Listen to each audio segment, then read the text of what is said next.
Se alguma coisa externa lhe causa angústia, não é a coisa em si que o perturba, mas sim o seu julgamento a respeito dela. E isso você tem o poder de eliminar agora. É o que diz o imperador romano Marco Aurélio, que é o estoico mais conhecido e escrevia esses pensamentos no seu diário. O primeiro princípio do estoicismo prático é o seguinte: não reagimos aos acontecimentos, reagimos aos nossos julgamentos a respeito dos acontecimentos. E os julgamentos dependem de nós mesmos. O que o estoicismo diz, em outras palavras, é que nossos prazeres, nossos pesares, nossos desejos e nossos medos envolvem 3 estágios ao invés de 2. Não apenas um acontecimento e uma reação, mas sim um acontecimento, um julgamento ou uma opinião a respeito dele e só então uma reação. A nossa tarefa é perceber esse passo intermediário, compreender a sua irracionalidade comum e controlá-la pelo uso perseverante da razão. As nossas reações ao que quer que aconteça geralmente parecem diretas e espontâneas. Elas não parecem envolver julgamento nenhum, ou pelo menos nenhum tipo de julgamento que poderia haver em outras circunstâncias. Os estoicos consideram tudo isso uma mentira, uma ilusão. O trabalho de dispersar essa ideia é difícil porque a mente não é um narrador confiável quando o assunto são as origens das nossas reações. Ela nos diz que reagimos aos elementos externos, às coisas lá fora,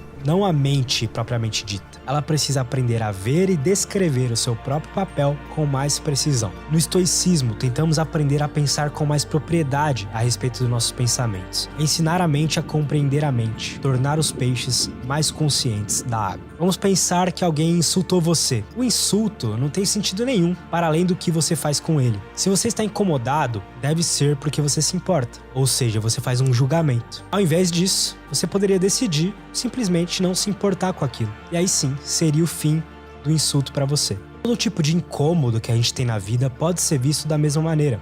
O vizinho barulhento, o tempo ruim, o engarrafamento. Se você se sente irritado com essas coisas, é porque está irritado com os julgamentos que faz a respeito delas, que são ruins, que são importantes, que é esperado que alguém se irrite com elas. Os acontecimentos em si não obrigam você a pensar em nada disso. Só você é capaz de fazer isso. O mesmo vale para contratempos maiores, desejos, medos e todos os demais eventos mentais. A gente sempre sente que a gente está reagindo às coisas do mundo, mas na verdade a gente está reagindo às coisas em nós mesmos. E, na maioria dos casos, mudar a nós mesmos é mais eficaz, é mais sensato do que ficar tentando mudar o mundo. A ideia de que as nossas reações dependem dos nossos julgamentos pode parecer um pouco esquisita, especialmente se os julgamentos forem todos imaginados como conscientes e racionais. Mas um julgamento pode assumir muitas formas. Você conclui, por exemplo, que as aranhas não são perigosas, mas ainda assim você vai ter medo delas. Isso mostra que seu medo é alheio a qualquer opinião que você possa ter sobre as aranhas? Não. Isso apenas significa que você tem julgamentos conflitantes, que aranhas oferecem e não oferecem perigo. Os estoicos às vezes vão incluir sob a lente dos julgamentos tudo que trazemos ao mundo quando nascemos. A ausência ou a presença de apetite que faz um prato de comida parecer melhor ou pior, ou uma vida inteira de condicionamento que produz o mesmo efeito. De forma mais ampla, os estoicos não distinguiam seu pensamento, como talvez estejamos fazendo agora, entre todas as formas que nossos julgamentos podem assumir. Opiniões conscientes, posturas inconscientes, respostas condicionadas, predisposições químicas, tendências genéticas e assim por diante. E como alguns desses fatores podem ser alterados mais facilmente do que outros. No entanto, sim, eles reconheciam alguns obstáculos. Os estoicos dizem que algumas reações possuem uma base física que não podemos controlar. E Sêneca, um outro estoico, admite que nascemos com algumas características de temperamento que não podem ser alteradas. Então a gente pode considerar que o objetivo estoico, de qualquer forma, é nos tornar conscientes dos nossos julgamentos e capazes de controlá-los tanto quanto possível. Os estoicos diriam que a nossa capacidade de modificar nossas experiências por meio da mudança de pensamento a respeito delas é muito maior do que a gente supõe. Os estoicos não esperam que essas afirmações sejam aceitas unicamente sob fé. Elas são embasadas com argumentos. Às vezes eles usam exemplos simplórios, como os insultos, que a gente já falou, coisas que qualquer um consegue ver e que só tem importância se lhe for dado o devido peso. Para reações que parecem ser mais inevitáveis, no entanto, os estoicos costumam usar comparações para fazer valer a sua argumentação. Eles observam as diferentes maneiras pelas quais as pessoas reagem aos mesmos acontecimentos em diferentes circunstâncias, épocas e lugares. O que algumas pessoas temem e outras não, que às vezes é objeto de sacrifício válido para alguns, para outros simplesmente não é nada. A dor, o pesar, a tristeza, a angústia, o desconforto, que parece um fato bruto pra gente, é vivenciado de maneira muito diferente entre cada uma das pessoas. Pega o Paulo Musi, por exemplo, que vive uma vida totalmente maluca, uma rotina totalmente desconfortável. Pra ele, o desconforto virou algo normal, algo que ele já tá acostumado a viver. Diferentemente de uma pessoa que vai começar agora a querer acordar cedo, estudar, trabalhar, treinar e por aí vai. Evidentemente, nossas reações não são inevitáveis, afinal de contas. Mas de algum modo, elas são obra nossa e dependem dos nossos julgamentos que detemos. E, portanto, temos a capacidade de mudá-las, como a gente vai aprender agora. 1. O princípio geral. O estoicismo começa com a ideia de que nossa experiência de mundo, nossas reações, nossos temores, nossos medos, desejos e tudo mais, não é produzida pelo mundo.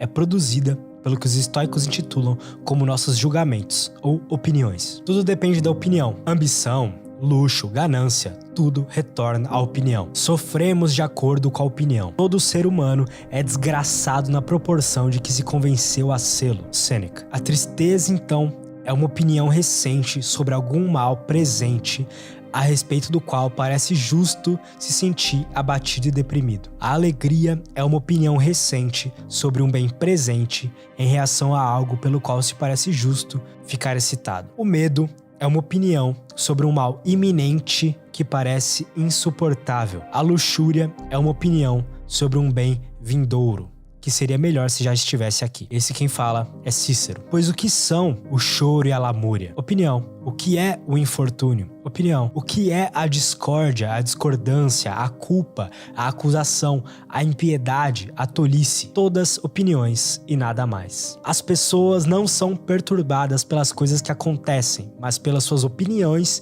sobre tais coisas. Por exemplo, a morte não é nada terrível, pois se fosse, o teria parecido até mesmo para Sócrates. Em vez disso, a opinião de que a morte é terrível, esta sim é a coisa terrível. Portanto, quando somos impedidos, chateados ou ofendidos, nunca culpemos os outros, mas a nós mesmos. Isto é, as nossas opiniões. Ou seja, não somos atormentados pelas coisas em si, mas pelas opiniões que temos delas. Se os males não têm meios de adentrar em nós, exceto por meio dos julgamentos que fazemos deles, então aparentemente estaria em nosso poder rejeitá-lo ou transformá-lo em bem. Montaigne. Que gosto do bem e do mal depende em grande parte da opinião que temos deles. 1580. 2. Práticas estoicas. Como a gente disse até agora, esse primeiro ensinamento pode parecer um jeito de se compreender o funcionamento da mente e a origem das nossas reações. Mas é justamente nisso que o estoicismo difere de algumas outras filosofias, porque não é apenas uma teoria, e sim uma ação. O que iremos passar agora é uma instrução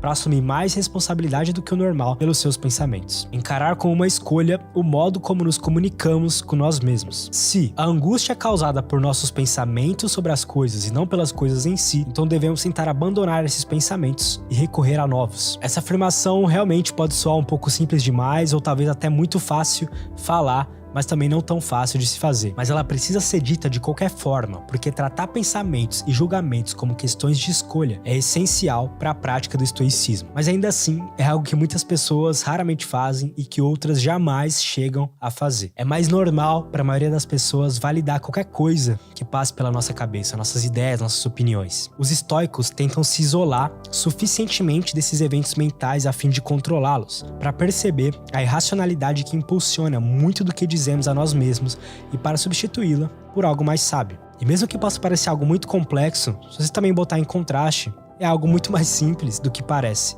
Você apenas para de dizer uma coisa para si mesmo e diz outra. Posteriormente, você passa a abordar os julgamentos de uma forma muito menos verbal. Esmagar um pensamento nocivo e convencional é uma fonte saudável de satisfação estoica, uma habilidade que vai melhorando com a prática, que vai melhorando com o tempo. Podemos escolher não ter opinião sobre uma coisa e não sermos incomodados por isso, pois as coisas em si não tem poder próprio para afetar nossos julgamentos.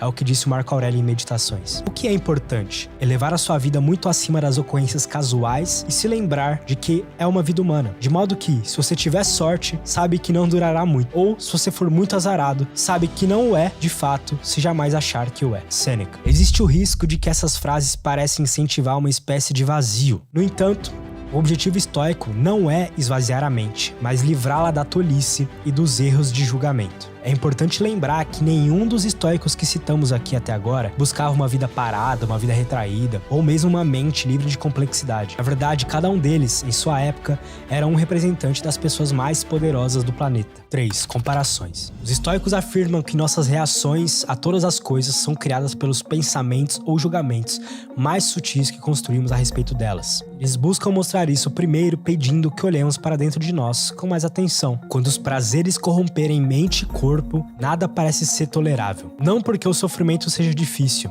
mas porque o sofredor amolece. Pois por que ficamos furiosos com a tosse, ou um espirro de alguém, com um cachorro que atrapalha nosso caminho, ou uma chave que cai das nossas mãos, um empregado descuidado? Quem diz isso é Sêneca, mas Montaigne também colocou de uma forma bem concreta pra gente entender. Somos mais sensíveis a um corte feito pelo bisturi de um cirurgião do que a 10 ferimentos da espada no calor da batalha. Os estoicos sugerem que pensemos em outras pessoas, naquelas que reagem com mais força do que nós em algum acontecimento. Quando todos compartilham uma fraqueza, ela não parece mais uma fraqueza, parece algo normal da gente. Ou pense naqueles que reagem com menos vigor do que você em relação a alguma coisa. Ou você vê uma pessoa que consegue tolerar coisas que você não consegue suportar, a sua reação parece ser culpa sua de forma mais clara. Os estoicos frequentemente são retratados menosprezando a dor ou outras afetações externas, ou exibindo desdém para com elas. E as palavras menosprezo, desdém, são frequentemente associadas para sugerir variedades de aversão, mas nesse vídeo elas não têm necessariamente essa conotação. Aqui, elas sugerem enxergar algo tão pequeno, mas tão pequeno, tão desimportante, que a gente deve se enxergar como superiores àquilo. Quando você tiver visto crianças em Esparta, e jovens em Olímpia, e bárbaros no anfiteatro, sendo acometidos pelas feridas mais severas e tolerando-as em silêncio, será que você, se enfrentar algum tipo de dor, vai berrar? Será que você não vai, ao invés disso, suportá-la com determinação e firmeza, sem chorar? É intolerável, a natureza não aguenta isso. Eu ouço o que você diz. Os meninos toleram porque são guiados pelo desejo de glória. Outros o fazem por vergonha. Muitos fazem por medo. E ainda assim, tememos que a natureza não tolere o que é suportado por tantos em circunstâncias tão diferentes. Quem diz isso é Cícero.